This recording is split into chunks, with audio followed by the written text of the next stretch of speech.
E aí, galera, como é que estamos? Tudo bem? Beleza? Espero que seja todo mundo bem, todo mundo esteja em casa, se cuidando, para voltarmos ainda com mais vontade, saúde e disposição depois que toda essa pandemia passar, não é mesmo? Tá. Eu tô aqui hoje para gravar a segunda videoaula, tá?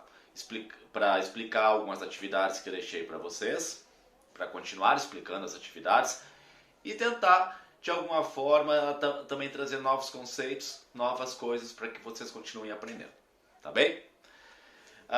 Então, vocês vão perceber que ainda naquela atividade que eu deixei para vocês, lá no final da atividade, vocês tinham que produzir um texto. Então, o sexto e o sétimo ano ficou responsável por produzir uma história em quadrinhos, tá bem? E o oitavo e nono ano vão produzir um texto de opinião. O tema das duas produções textuais é preconceito linguístico, ainda fazendo referência àquele assunto que nós tivemos na aula passada, tá bem? Diferenças entre esses textos.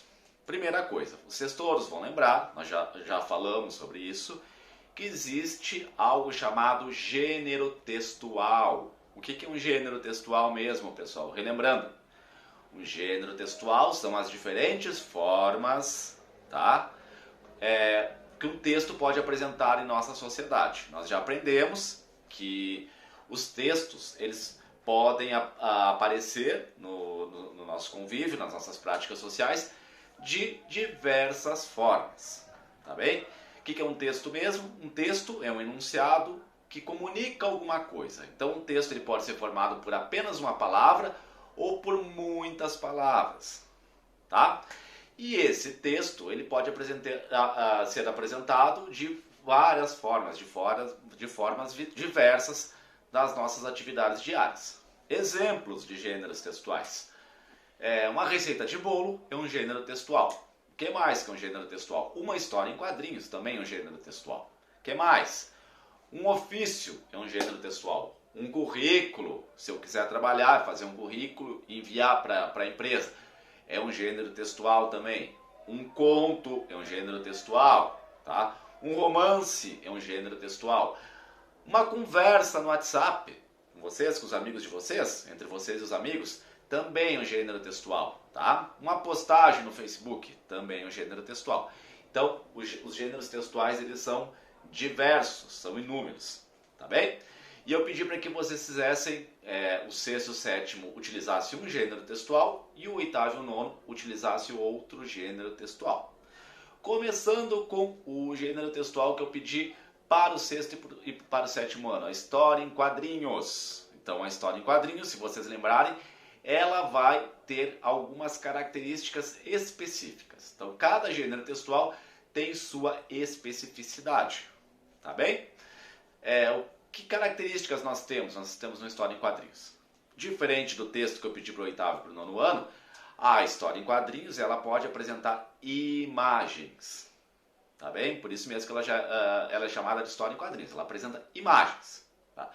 As falas dos personagens, como que elas são colocadas? Dentro de balões. Nós temos os balões para colocar as falas. Então nós temos os personagens desenhados, tá? As imagens deles, e cada personagem vai falar através de balões.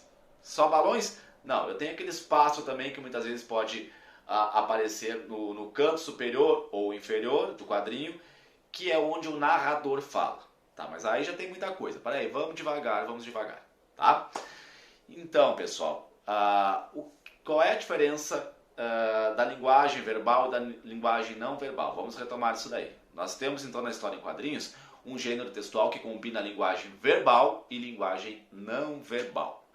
Isso que eu estou fazendo aqui com vocês é o uso da linguagem verbal. O que é isso? Verbal vem de verba, que é uma palavra que vem lá do latim, que significa palavra, tá bem? Então, a linguagem verbal ela vai utilizar a palavra. E esta palavra ela pode ser falada ou esta palavra ela pode ser escrita. Tudo bem?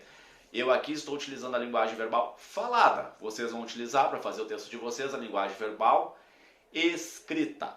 Tá bem? Então, a linguagem verbal ela vai utilizar a escrita. E a linguagem não verbal é aquela linguagem que vai utilizar para comunicação algo que não é a palavra. Por exemplo, imagens, som. Então, essa videoaula, ela vai combinar a linguagem verbal, que é a palavra, essa conversa que eu estou tendo com vocês, e também a linguagem não verbal. Esses gestos que eu estou fazendo, então, fazem parte da linguagem não verbal. As imagens, os gestos, a música, fazem parte da linguagem não verbal. Então, o texto do sexto e do sétimo ano vai combinar a linguagem verbal e a linguagem não verbal, porque é uma história em quadrinhos. Já o texto produzido pelo oitavo e pelo nono vai utilizar apenas a linguagem verbal. Tá bem? Até aí tudo bem? E pessoal, o sexto e o sétimo ano vão produzir o quê? Uma narrativa. O que é uma narrativa? Então, nós temos alguns tipos textuais. Nós estamos trabalhando aqui especificamente com dois. O primeiro que é a narrativa e para o oitavo e para o nono é a dissertação. Qual é a diferença deles? A narrativa é aquele tipo textual que vai ser utilizado para contar uma história. Essa história ela pode ser de ficção ou não. Se for uma história de ficção, por exemplo, uma história de um conto, uma história contida num conto, a história de um romance, a história de uma história em quadrinhos, são histórias de ficção. Mas nós temos também narrativas não ficcionais, como por exemplo uma notícia de jornal, ela está contando algo que aconteceu, mas ela está contando algo que aconteceu de verdade na nossa sociedade, tá bem? Então a narrativa ela pode ser de ficção ou não ficção. Até aí tudo bem? Eu estou pedindo para vocês criarem uma narrativa de ficção. Vocês estão criando uma história em quadrinhos, tá? Então vocês vão criar uma narrativa de ficção. Já a dissertação tem outras características. A dissertação é um tipo textual que vai trazer a argumentação, a opinião, um texto de opinião. Então vocês vão dar a opinião de vocês. Mas como é que eu posso dar opinião? É só eu pensar, eu penso isso e escrevo isso? Não. Para dar opinião, para escrever uma dissertação, eu preciso pesquisar. Então a escrita de um texto dissertativo, para que ela seja uma boa escrita, é imprescindível que eu tenha a pesquisa, tá? Para que eu possa argumentar, para que não fique só nos chamados achismos, entre aspas, eu preciso pesquisar, tá bem? Isso aqui é muito importante, principalmente na época, nos dias que nós vivemos hoje, tá? Vocês estão em casa, vocês devem estar acompanhando um monte de fake news. O que é fake news? Notícia falsa. Um monte de notícia falsa sobre a pandemia do coronavírus, sobre outras tantas questões que acontecem no nosso país já há algum tempo, tá? Então, para que eu não acredite em fake news, eu preciso verificar. Eu preciso verificar qual é a fonte, se essa fonte é confiável, pesquisar quem é que escreveu, por exemplo, a notícia, quem é que escreveu, o que essa pessoa pensa. Quanto mais pesquisa eu posso fazer, melhor. Outra coisa, pesquisar em várias fontes. Saiu ali uma notícia tal, mas será que eu posso acreditar? Vou tentar pesquisar em outros meios de comunicação para ver se aquela notícia se confirma ou se não é uma fake news. Tá? Então tome muito cuidado para isso. E para que vocês não produzam fake news também, é muito importante que vocês pesquisem, tenham certeza das coisas que vocês estão falando. Então o texto do oitavo e do nono ano, que é uma dissertação, ele deve ser feito a partir de uma pesquisa. Vocês vão ter que pesquisar muito bem o que é o preconceito linguístico para depois falar sobre ele, tá? Para que não vire um texto de achismo. Ou seja, vocês já perceberam, a essa altura do campeonato, que vocês não vão poder escrever nada sem ler. Então vocês vão ter algo que vai tomar bastante o tempo de vocês, que é a leitura e a pesquisa sobre o assunto para escrever a dissertação. Isso para o pessoal do oitavo e do nono ano, hein? Principalmente. Não exime também de pesquisa o pessoal do sexto e do sétimo. Tem que pesquisar também. Até para fazer uma história em quadrinhos de qualidade, que não fique só em 2 quadrinhos e que se estenda, vocês têm que fazer uma pesquisa para saber sobre o que vocês estão falando, tá? Mas não sei como é que eu começo. Pessoal do oitavo e do nono ano. Começa pela introdução. O que é mesmo a introdução? É quando eu apresento um assunto. E também a história em quadrinhos lá também. Os primeiros quadrinhos eles devem apresentar o assunto. Quem são os personagens, onde eles estão, o que eles estão fazendo, em que época eles vivem. Tudo isso tem que estar lá na história em quadrinhos. Tá bem? E o pessoal do oitavo e do nono ano tem que se preocupar também com a introdução. A introdução é onde eu apresento os meus argumentos. Depois eu vou desenvolvê-los ao longo do desenvolvimento. Tá? Por exemplo, eu vou ter 2 argumentos. Eu vou desenvolver 2 argumentos sobre o preconceito linguístico. Tá bem?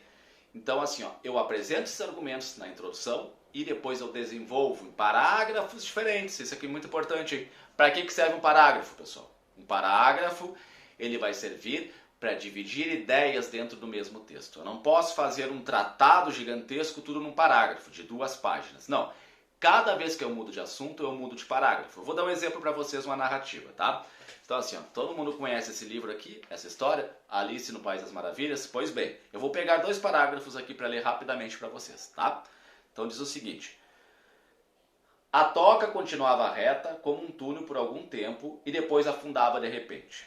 Tão de repente que Alice não teve como pensar em parar antes de começar a cair no que parecia ser um poço muito profundo. Ponto. Novo parágrafo. Ou o poço era muito fundo, ou ela estava caindo muito devagar, pois teve bastante tempo para olhar ao redor enquanto caía e para se perguntar o que iria acontecer a seguir. Pessoal, eu li 2 parágrafos aqui para vocês. No primeiro parágrafo, qual o assunto que está sendo tratado no primeiro parágrafo? Tá? Está falando da toca. Como é que era a toca? A toca era reta como um túnel, tá? E depois ela afundava de repente, tá? E Alice começou a cair. Tudo bem. Então no primeiro parágrafo eu estou apresentando o momento anterior da queda da Alice. Ela olhou para a toca e está nos descrevendo como é que é essa toca, tá? Já no segundo parágrafo é outro assunto, tá? Eu não posso continuar no mesmo parágrafo porque eu mudei de assunto. No segundo parágrafo ela já estava dentro da toca. Ela não está fora da toca, ela está dentro da toca. E ela está dizendo como é que foi a queda dentro da toca, tá? Ela caía muito devagar por bastante tempo, tá? Então assim, ó, eu tenho 2 coisas, 2 assuntos diferentes. Um deles é antes da toca, o segundo dentro da toca. Eu não posso colocar tudo no mesmo parágrafo. Um deles é antes da queda, o outro é durante a queda, tá? Então, cada vez que eu mudo de assunto, eu tenho um mesmo assunto. Tá? Mas cada vez que eu mudo de ideia dentro do mesmo assunto, cada vez que eu vou narrar coisas diferentes dentro do mesmo assunto, ou vou dissertar sobre coisas diferentes sobre o mesmo assunto, eu tenho que trocar de parágrafo. Então aí eu tenho a introdução, eu tenho o desenvolvimento e a conclusão. O que é a conclusão? Para a narrativa é o final da história. Vocês vão chegar ao clímax, ou seja, o momento mais alto, onde a coisa mais importante vai acontecer e depois vai acabar. E lá, para quem vai fazer a dissertação, o que é a conclusão? É onde eu recupero tudo o que eu disse e eu exponho a minha opinião sobre o assunto, tá? Tentando trazer uma possível solução para o caso, tá? Então, o tema de vocês é o preconceito linguístico. Qual a possível solução que eu posso ter para acabar com o preconceito linguístico? Aí vocês vão pensar sobre isso, tá? Por enquanto é isso. Pretendo fazer outros vídeos para vocês, tá? E talvez vocês tenham dificuldade na questão da produção textual, aí eu quero que vocês também continuem me escrevendo para que eu possa ajudá-los, tá? A partir da dificuldade de vocês. Por enquanto é isso. Bom trabalho para todo mundo. Boa tarde, pessoal.